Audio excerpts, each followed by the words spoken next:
Hey, I'm Super Syrupy Waffles. You may know me as a professional idiot, but you also may know me as a professional gamer. And professional gamers, they love to beat people up.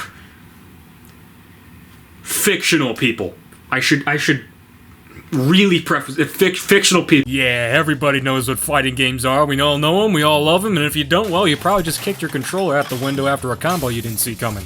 They've easily become America's 53rd favorite pastime, along with screaming and or yelling at each other. By now, I'm sure that most of you have either seen or have played a fighting game once in the past, and who could blame you? They're all over the place, and they've been around for, like, forever, like your low self-esteem.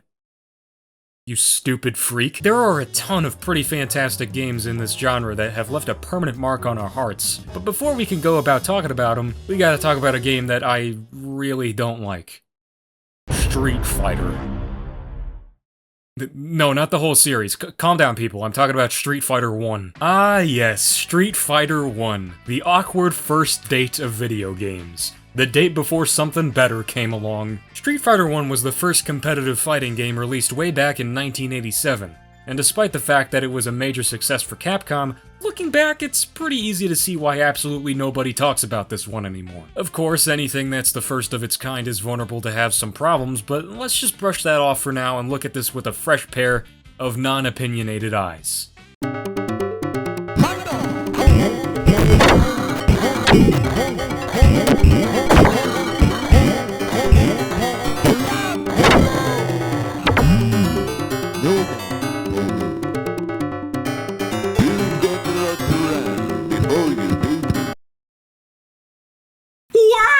Anyways, Street Fighter 2 is really where fighting games took off in popularity due to how revolutionary of a title it was. Its snappy, fluid movement, its unique art style, and its vast improvements over the original were all aspects that set it apart among the other fighting games that were around at the time. The dynamic and unique forms of combat that each character brought to the table kept drawing in players with the added strategy that came with your character choice. You could play as Ryu or Ken, the martial artists, or E Honda, the big sumo wrestler, or Zangief, the giant Russian behemoth, or Chun-Li, a master at Chinese martial arts, or Dalsim, the master of yoga? Your attacks weren't just relegated to normal kicks and punches anymore, as each character had their own unique fighting style. And the game was just fun as a result. Even if you weren't an expert at performing your character's moves, just duking it out against your opponent was gratifying and exciting every time. Street Fighter 2 became a massive hit, and Capcom made a buttload of money all across the world, leading to the creation of supplementary media to help satiate the ever-growing Street Fighter appetite, such as toys, cartoons, and even a full feature-length film that which nobody seems to adore with all my soul but me. Of course! And not too long after the game's release, several separate games were released which acted as almost DLC to the base game. The footage you're seeing now is of Super Street Fighter 2 Turbo, which is the final and most definitive release of the game. This version is most notable for the inclusion of everybody's favorite Street Fighter character, Fei Long. Only a couple years after Super 2 Turbo, a fully fledged sequel was released with Street Fighter 3 in 1997. And this game... man. Okay. Okay, of course. The moment I want to talk about a game I actually really like, it explodes.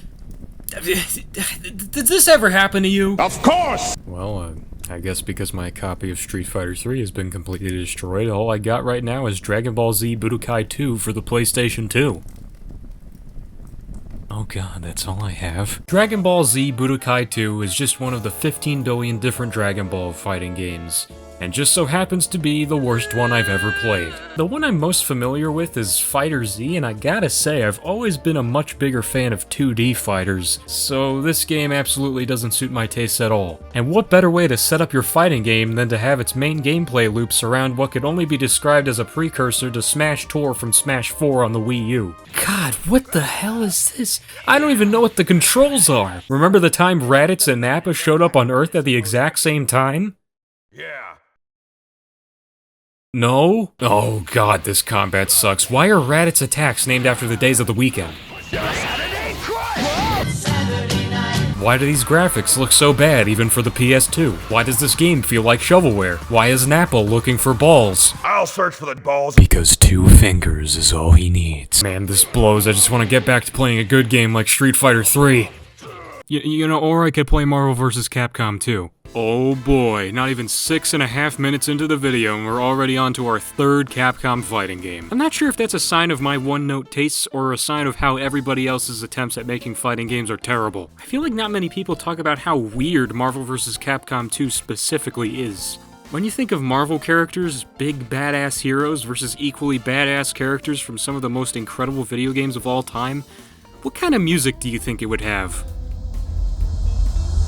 Well, whatever you guessed it would be, it most likely wasn't funk jazz.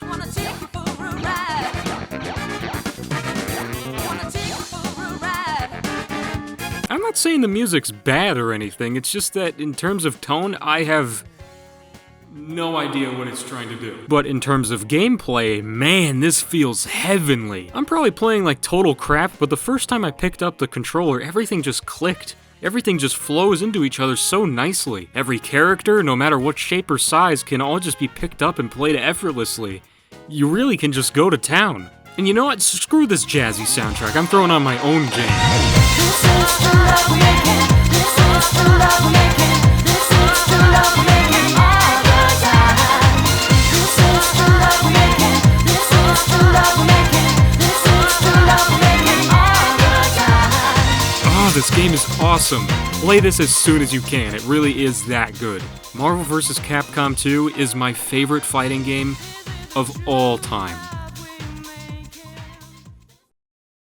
Haha, just kidding. Skullgirls is the best fighting game, and anybody who says otherwise is such a bitch! Skullgirls is a game that was released back in 2012, featuring a mostly female cast of fighters, all beautifully crafted and hand-drawn animation. The style is what mostly drew me into this game when I was younger, and less of the actual gameplay. Skullgirls is pretty similar to Marvel vs. Capcom 2 in the sense that the gameplay surrounds team-based combat. Before each match, you get to choose between having 1 to 3 characters on your team, with each team varying in strength. And just like Marvel vs. Capcom 2, every hit you dish out just connects, making each move you do feel smooth as butter. Coupled with the crunchy sound design, Skullgirls is easily the most satisfying game to play from this video so far.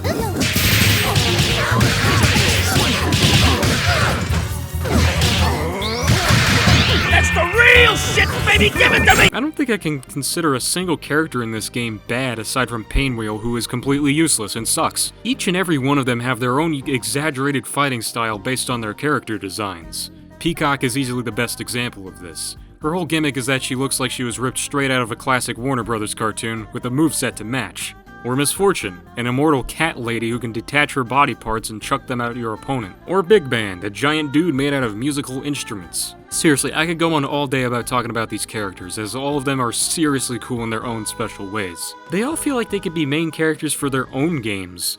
And I mean that in the most positive way possible. And with how unique and fun these characters are design-wise, let's see what the rest of the internet thinks. Oh god, all of it is just porn. Despite not being the most popular game in the world, it should go without saying that there is a staggering amount of talent put into every single aspect of this game. There's no wonder why this is one of my favorite games of all time. I absolutely adore it. It just sucks that it probably won't get any more updates.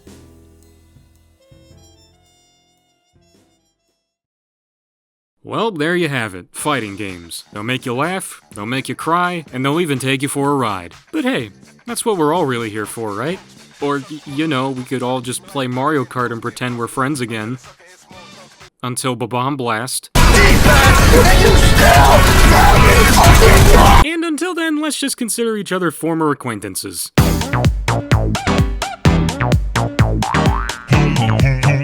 Make sure to like and subscribe on this video, party gamers. This is the end now, bye.